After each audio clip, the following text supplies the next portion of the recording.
Assalamualaikum warahmatullahi wabarakatuh. Halo teman-teman, selamat datang kembali di channel Sapa Sains.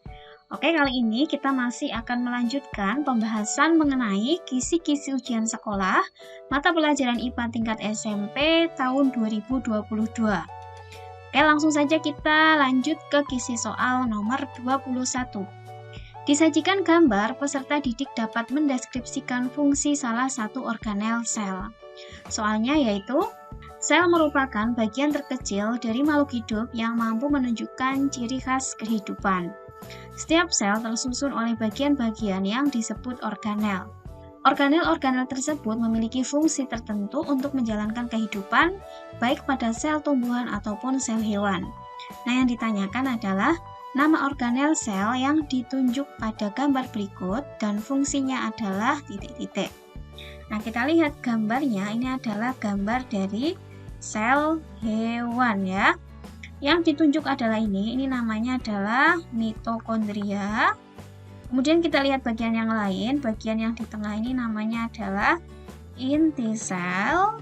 Kemudian lipatan-lipatan yang menempel di inti sel ini namanya adalah retikulum endoplasma. Kemudian daerah di luar inti sel ini namanya adalah sitoplasma ya, tempat menempelnya organel-organel sel. Lalu ada organel yang ukurannya kecil, letaknya menyebar di sitoplasma, dan ada juga yang menempel di retikulum endoplasma. Jadi di gambar itu bentuknya titik-titik menempel di retikulum endoplasma seperti ini. Ini namanya adalah ribosom ya. Oke, kita lihat pilihan jawabannya.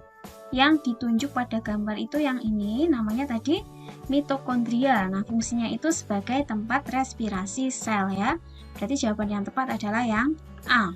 Kemudian yang B, plastida, tempat berlangsungnya fotosintesis. Ini itu adanya pada sel tumbuhan. Sel hewan tidak memiliki plastida. Lalu yang C, ribosom, tempat sintesa protein, tadi letaknya di sini. Dan nukleus mengatur kegiatan sel, itu letaknya di sini ya, yang inti sel tadi. Oke, lanjut ke kisi soal nomor 22. Disajikan data klasifikasi makhluk hidup, peserta didik dapat mengurutkan kunci determinasi makhluk hidup tertentu. Perhatikan kunci determinasi berikut, disajikan 4 kunci determinasi, masing-masing memiliki poin A dan B. Nah, yang ditanyakan adalah klasifikasi makhluk hidup berikut yang benar adalah titik-titik. Oke, kita cek satu-satu dulu, mulai dari yang A, kepiting. Nah, teman-teman ingat kepiting itu bentuknya seperti ini ya. Kita cek untuk 1B apakah benar, tidak bertulang belakang. Ini benar ya, kepiting tidak memiliki tulang belakang. Kemudian 2B, tubuh kepala dada tidak menyatu. Nah, ini salah ya, ini tubuh kepala dadanya itu menyatu, tidak bisa dibedakan mana tubuh kepala dan dadanya ya. Berarti yang A itu salah pilihan jawabannya. Kemudian yang B, kecoa, 1B tidak memiliki tulang belakang, ini benar ya. Kemudian 2B, tubuh kepala dada tidak menyatu. Nah, kita cek, kita ingat kecoa bentuknya kayak gini. Kepala dan tubuh dan dadanya itu bisa dibedakan. Kepalanya yang atas ini ya, kemudian tubuhnya yang sini.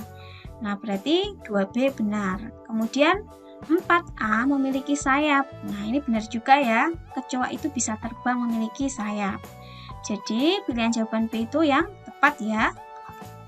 Lalu untuk yang C, kita lihat dulu laba-laba bentuknya seperti ini. 1B benar.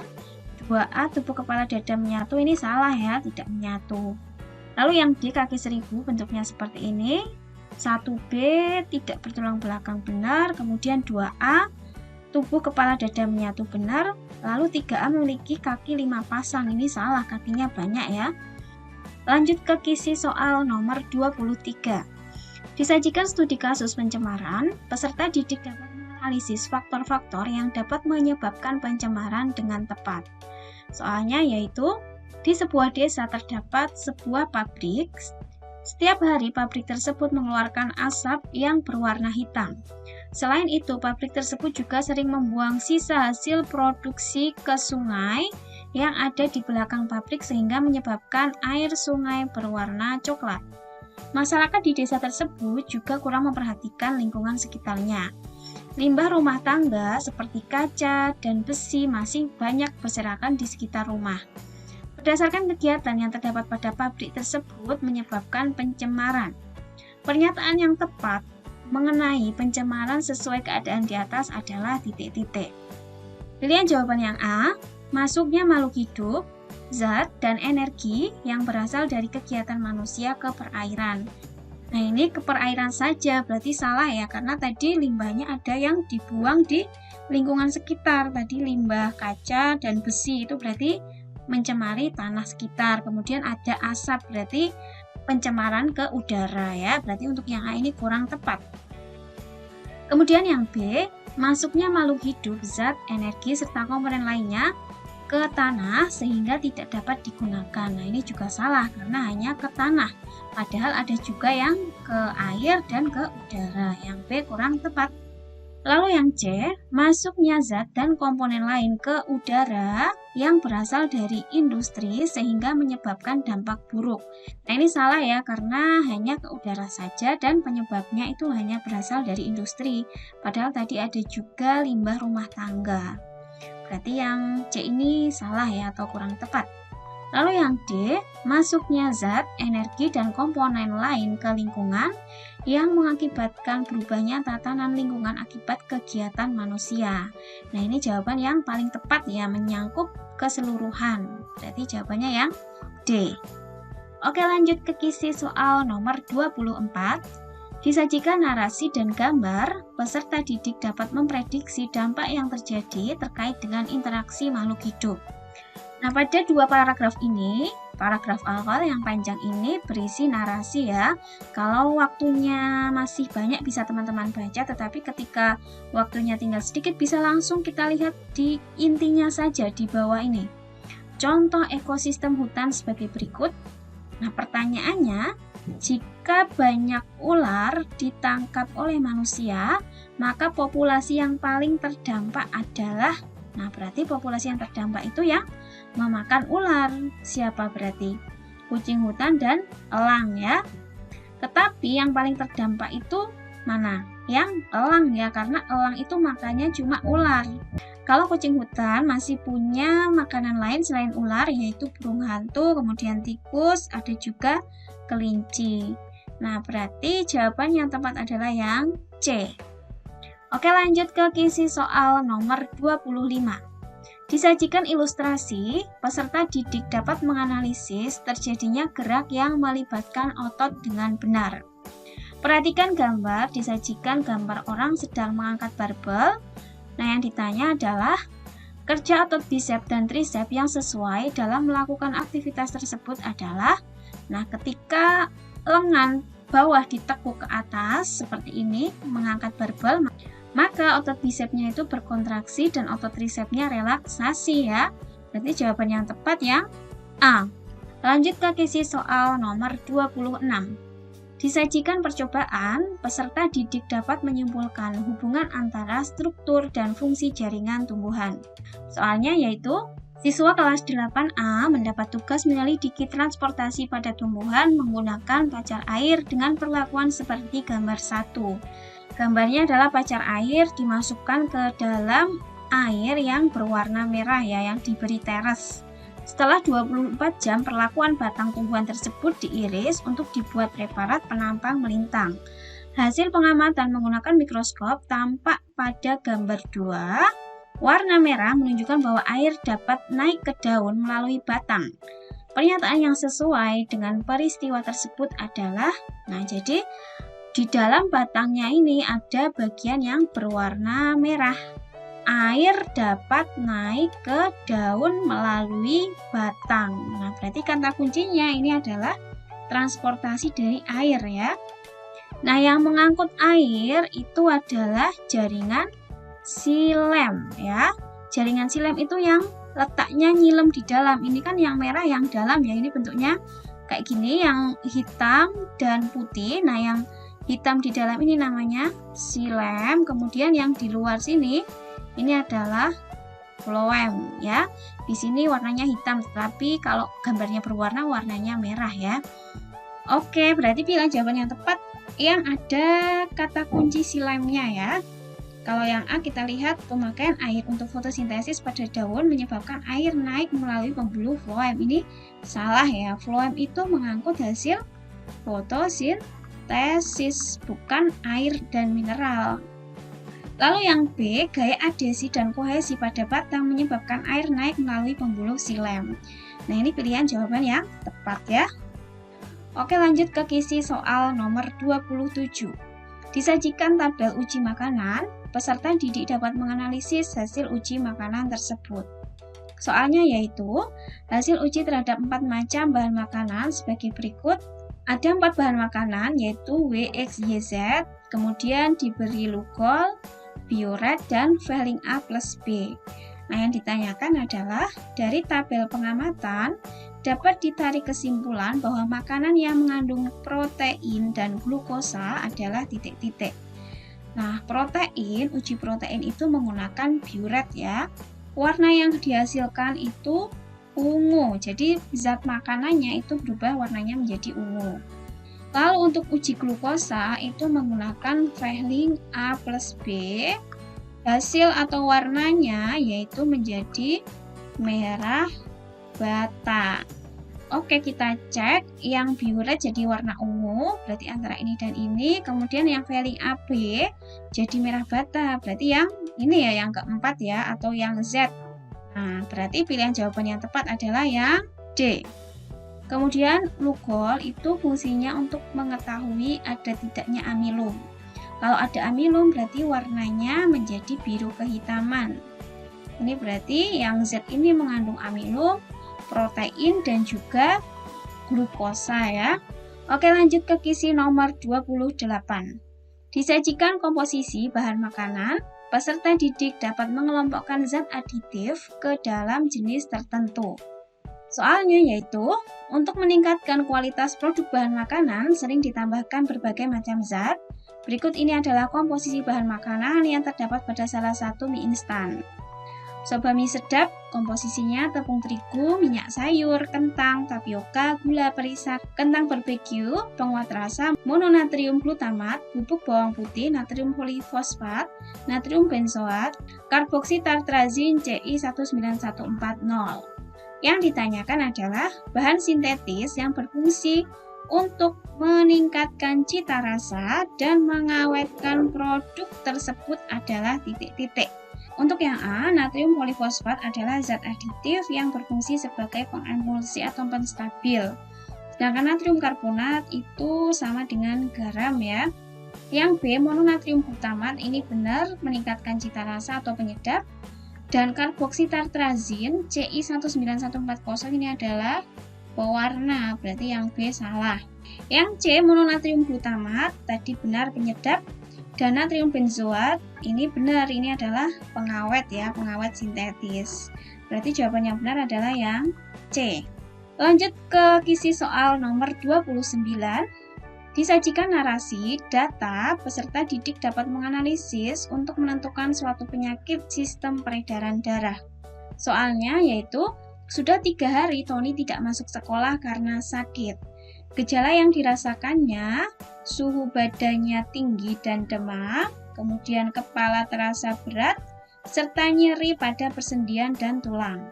Untuk memastikan penyakit yang dideritanya, Tony dibawa ke rumah sakit dan menjalani pemeriksaan darah di laboratorium.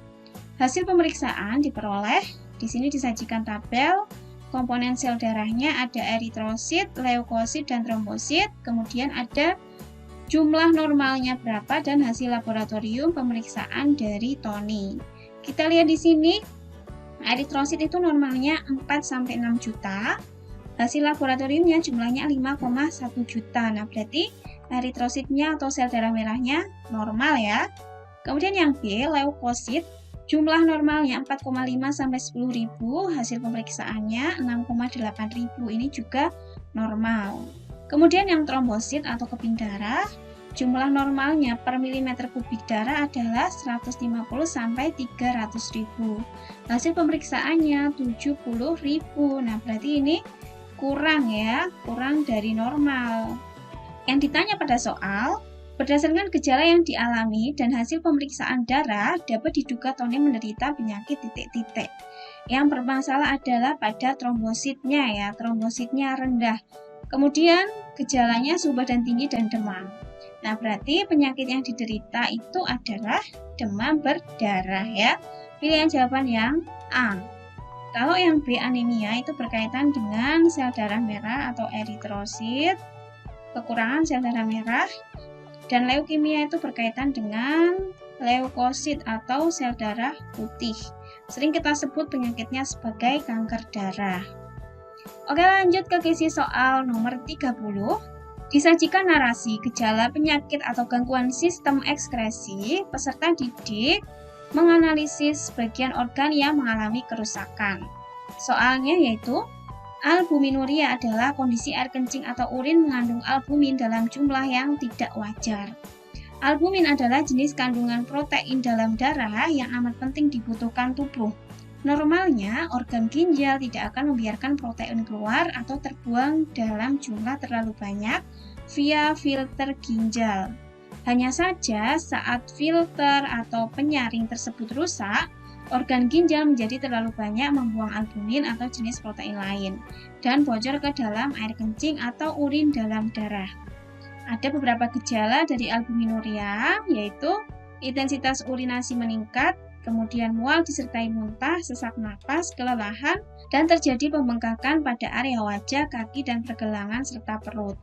Nah, yang ditanyakan adalah bagian ginjal yang mengalami kerusakan sehingga tak mampu secara optimal menyaring darah adalah titik-titik.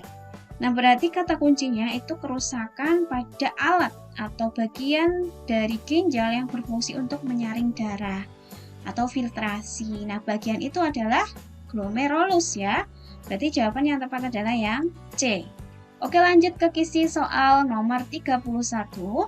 Disajikan gambar, peserta didik dapat menjelaskan fungsi organ reproduksi. Soalnya yaitu, perhatikan gambar sistem reproduksi pria berikut. Yang ditanya adalah fungsi organ P dan Q yang tepat adalah titik-titik.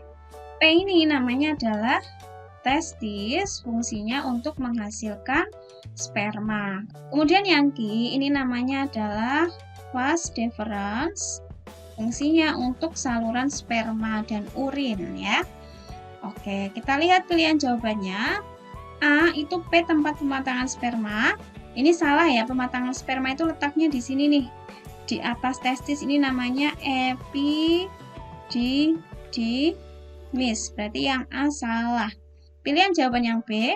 P adalah penyimpanan sperma sementara. Ini salah ya. P itu menghasilkan sperma. Kemudian yang pilihan jawaban C, P menghasilkan sperma dan hormon testosteron. Ini benar. Q saluran sperma dan urin. Nah, ini juga benar ya. Berarti jawaban yang tepat adalah yang C. Oke, lanjut ke kisi soal nomor 32. Menjelaskan upaya pencegahan penyakit pada sistem reproduksi manusia. Soalnya yaitu, penyakit pada sistem reproduksi dapat disebabkan oleh beberapa faktor. Faktor pertama adalah kurang menjaga kebersihan organ reproduksi. Apabila kebersihan organ reproduksi kurang dijaga, akan dapat terjangkit oleh penyakit yang disebabkan oleh jamur, bakteri, ataupun parasit. Nah, berikut ini adalah beberapa upaya untuk mencegah terjangkitnya penyakit yang disebabkan oleh infeksi jamur, bakteri, ataupun parasit. Ada 5 pernyataan. Yang ditanyakan adalah, upaya menjaga kesehatan sistem reproduksi yang tepat ditunjukkan oleh nomor berapa? Kita cek satu-satu. Untuk nomor 1, menggunakan celana dalam yang berbahan katun dan bertekstur lembut. Ini benar ya.